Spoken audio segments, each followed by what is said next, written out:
বর্তমান আমাদের সমাজ তথা আমাদের দেশের মধ্যে মারাত্মক একটা রোগ চতুর্দিকে ছড়িয়ে পড়েছে। সেই রোগের নাম হচ্ছে যৌতুক। যৌতুকের মতো মারাত্মক ব্যাধি আমাদের সমাজের মধ্যে ছড়িয়ে আছে, কিন্তু এই রোগের চিকিৎসা করার মতো কোনো ডাক্তার তেমন পাওয়া যাচ্ছে না। অনেকে এই বিষয়ে কথা বলতে চায় না, কথা বললে আবার অনেক মানসম্মানওয়ালা ব্যক্তির মনে কষ্ট লাগবে। মনে রাখবেন, মানুষকে সন্তুষ্ট করতে চাইলে সবসময় সে মানুষকে তেল মারতে হবে, এটা আল্লাহ খুশি হবে না। আল্লাহকে খুশি করতে চাইলে হক কথা বলতে হবে, মানুষ খুশি হবে না।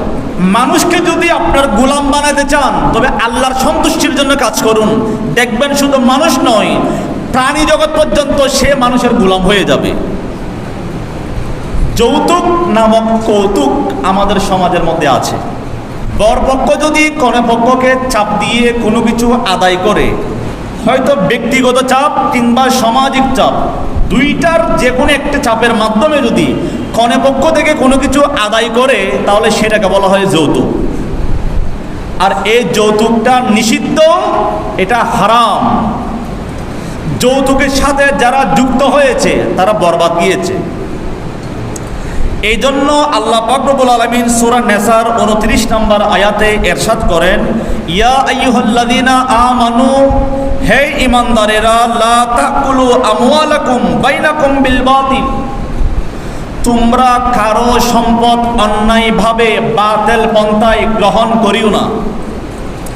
ইল্লা আন তাকুনা তিজারাতান আন তারাদিম মিনকুম, তবে তোমরা চাইলে ব্যবসায়িক পন্থায় সন্তুষ্ট চিত্তে একজনের সম্পদ অন্যজন গ্রহণ করতে পারো। ওয়ালা তাকতুলু আনফুসাকুম, তোমরা নিজেদেরকে ধ্বংস করে দিও না। ইন্নাল্লাহা কানা বিকুম রহিমা, মনে রাখবা নিশ্চয় আল্লাহ তোমাদের জন্য বড় দয়াবান, বড় দয়াশীল। বড় করে বলুন সুবহানাল্লাহ। এখানে বেশ কয়েকটি কথা বলা হয়েছে। এক নম্বর, ইয়া আইয়ুহাল্লাযীনা আমানু, হে ঈমানদারেরা, সবাই নয়, যারা বেঈমান তাদেরকে বলা হয় নাই। আর মুমিনদেরকে আমার আল্লাহ বলছেন, লা তাকুলু আমওয়ালাকুম বাইনাকুম বিল বাতিল, আল্লাহ বলেছেন মুমিনদেরকে অন্যায়ভাবে কারো সম্পদ গ্রহণ করিও না। বর্তমান বিভিন্ন সমাজে আমরা দেখতে পাই, বরপক্ষের সাথে যখন কনেপক্ষের বিবাহর কথাবার্তা শুরু হয়, কথাবার্তা চলাকালীন তারা বলে প্রথমে মোহর কত হবে, এত লক্ষ টাকা মোহর। কিরকম মোহর বেশি কেন ধরছো? বলবে মোহর যদি বেশি ধরি আমার মেয়েকে আর ছেড়ে দিতে পারবে না। প্রশ্ন হলো, বরকে যদি পছন্দ হয় তার উপর এত বড় বোঝা কেন চাপিয়ে দিচ্ছ? বরকে যদি পছন্দ হয়, সব কিছু বিবেচনা করে যদি পছন্দ হয়, ওনাকে চাপিয়ে দেওয়ার দরকার নাই। এক নম্বর।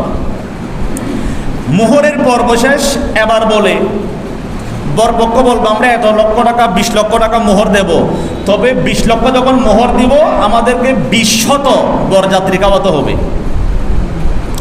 মোহর যত বরযাত্রী তত। মোহর যদি 10 লাখ হয়, বরযাত্রী হবে 10 মানে কোটায় কোটায়। এটা হচ্ছে যৌতুক। আবার অনেকে বলে আমরা শুধু মেয়েটা চাচ্ছি, আমাদের আর কোনো চাহিদা নাই, কিছু দেওয়ার দরকার না, আমার ঘরে সবগুলো আছে, তবে আমি সমাজে মুখ দেখাতে পারবো না যদি 2000 বরযাত্রী খাওয়াইতে না পারি। মানুষ বলবে তুমি সবার বরযাত্রী গিয়েছো, সবার বিয়ে খেয়েছো, এখন তুমি খাওয়াচ্ছ না, আমি মুখ দেখাতে পারবো না, তোমরা আর কিছু দিও না, কিন্তু বরযাত্রী 2000 খাওয়াইতে হবে।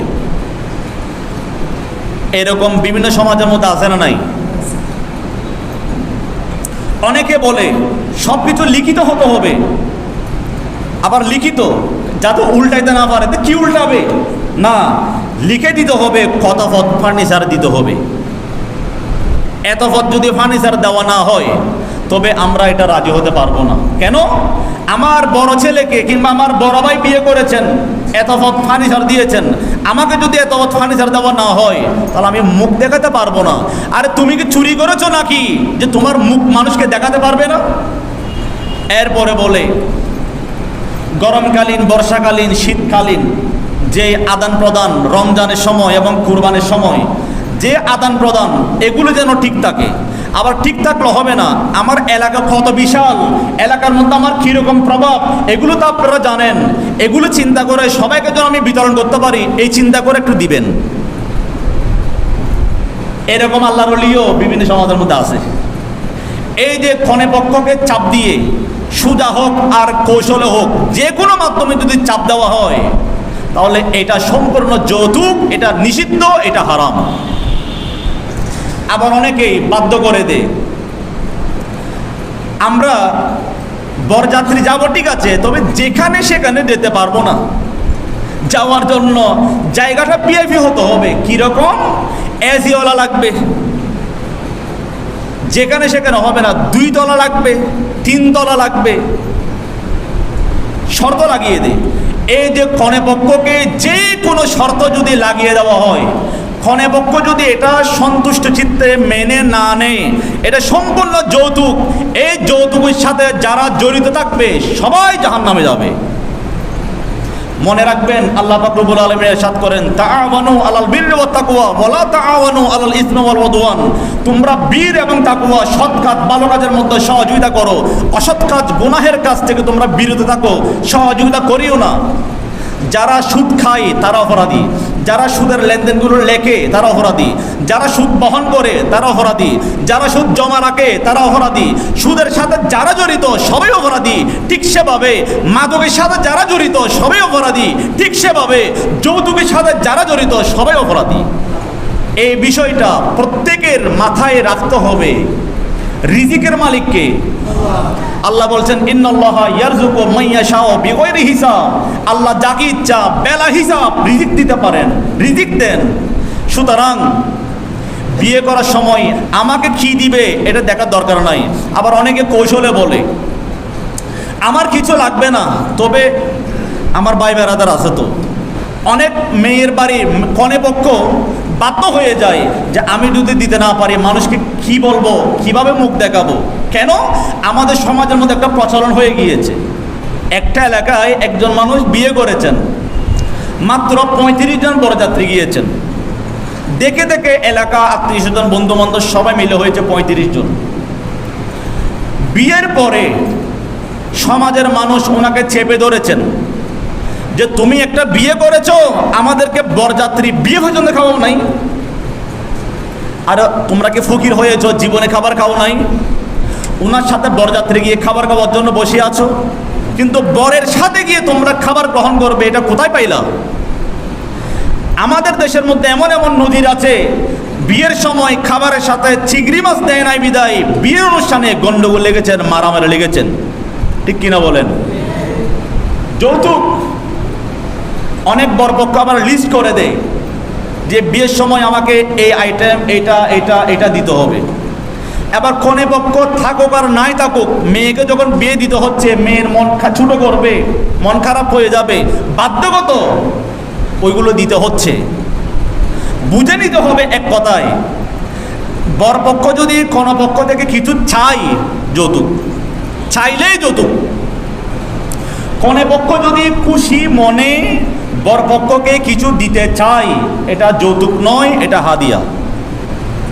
ধনাঢ্য পরিবার যারা আছে তারা বলবে, আমার একমাত্র মেয়েকে বিয়ে দিচ্ছি, আমি যদি ধুমধাম না করি, 5-10 হাজার মানুষ যদি খাবার না খাওয়াই, এটা তো আমার সাথে যায় না, আমি করব। আমার দৃষ্টিতে তাদেরও উচিত অন্ততপক্ষে বিয়েকে কেন্দ্র করে বিয়ের দিন যেন বরযাত্রীকে খাবার খাওয়ানো না হয়। যদি আপনার মন চায়, বিয়ের পরবর্তীতে আরও অনেক ধরনের অনুষ্ঠান আছে, এগুলোতে আপনারা পুরো সমাজ, পুরো দেশকে দাওয়াত দিয়ে খাবার খাওয়ান, কোনো সমস্যা নাই। বিয়েকে কেন্দ্র করে যদি একবার বরযাত্রীর সিস্টেম চালু করে দেন, আপনার আছে বিদায় আপনি করবেন, কিন্তু আপনার জায়গায় আরেকজন ব্যক্তি দুর্বল, উনি তো পারবে না, আপনার কারণে আরেকজন ব্যক্তি কষ্ট পাবে। তো কি করবেন? বিয়ের সময় মেয়ে পক্ষকে বলতে হবে, বর কনে আনতে যাবে, আমরা কয়জন আসবো। কনে পক্ষকে বলতে হবে, আমরা কয়জন আসবো, আপনারা কি দেন এটা আপনাদের বিষয়, আমরা কয়জন আসবো। যদি বলেন 5 জন, যান 5 জন। যদি বলে 20 জন, 20 জন যান। যদি বলে 500 জন, তখন আপনাকে বলতে হবে, আমি 500 জন যাব না, আমি যেতে পারবো, আমার কারণে আরেকজন কষ্ট পাবে। আমি সর্বোচ্চ 20, 30, 50 জন যাব, বর্তমান প্রেক্ষাপট অনুযায়ী 50 জন যাব।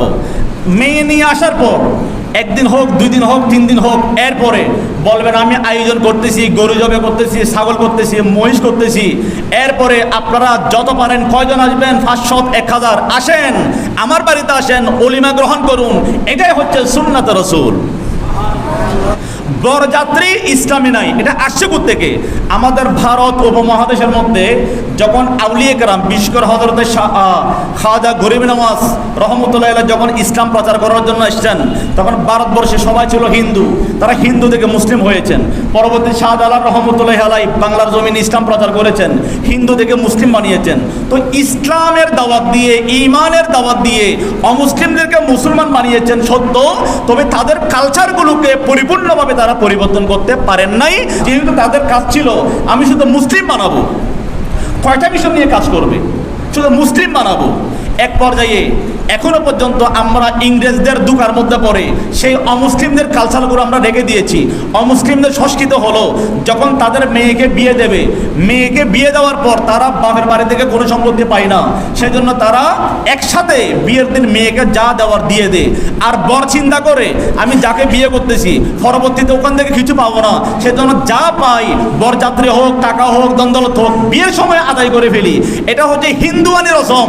এই রসমকে আমরা মুসলিম জাতি গ্রহণ করেছি বিদায় আজকে মুসলমানরা ধ্বংসের দিকে এগিয়ে যাচ্ছে।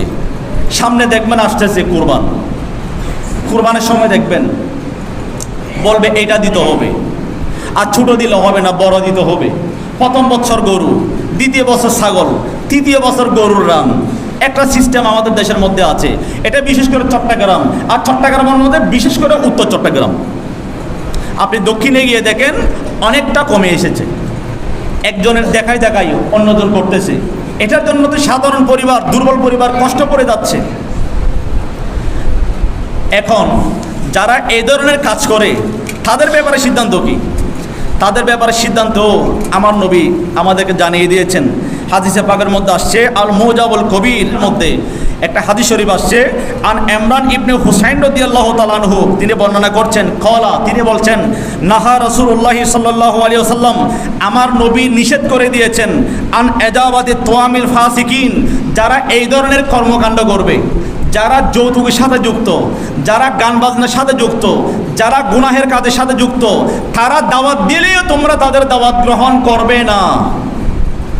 আমার নবীর হাদিস, নাহা রাসূলুল্লাহ সাল্লাল্লাহু আলাইহি ওয়াসাল্লাম আন এজাবাতি তুআমিল ফাসিকিন, যারা ফাসিক, যারা কবিরা গুনাহ করে, সব ধরনের কবিরা গুনাহ, যারা গীবত করে, যারা সুদখোর, যারা ঘুষখোর, যারা মৃত্যুক, যারা সামাজিকভাবে গুনাহগার হিসেবে পরিচিত, তাদের দাওয়াত গ্রহণ করবেন না, তাদের বাড়িতে খাবার খাবেন না।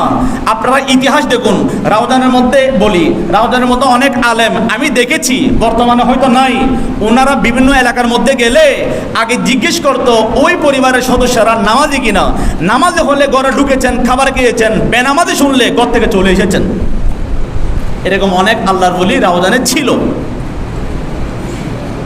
সেই জন্য তাদের মর্যাদা অনেক উপরে গিয়েছেন, তাদের তরক্কি হয়েছে। বর্তমানে মানুষের কিছু বাঁচে না। দাওয়াত দিয়েছেন, এখন তো আরও ভিআইপি। অনেকে বলে আমাকে দাওয়াত দিতে ভুলে গিয়েছেন, তাই বলে কি আমি যাব না, আমি নিচুর দিকে গিয়ে খেয়ে আসি। এটাও হারাম, কারণ যিনি আয়োজন করেছেন এটা ওনার উপর একটা জুলুম করা হয়েছে। উনি তো আপনার জন্য আয়োজন করেন নাই।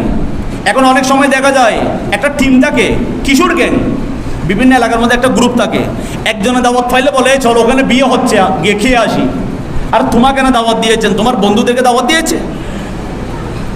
দাওয়াত দিয়ে একজনকে গিয়ে হাজির হয় 5 জন 10 জন, এটাও এক প্রকার জুলুম। দাওয়াত ছাড়া কারো বাড়িতে গিয়ে দাওয়াত গ্রহণ করা যাবে?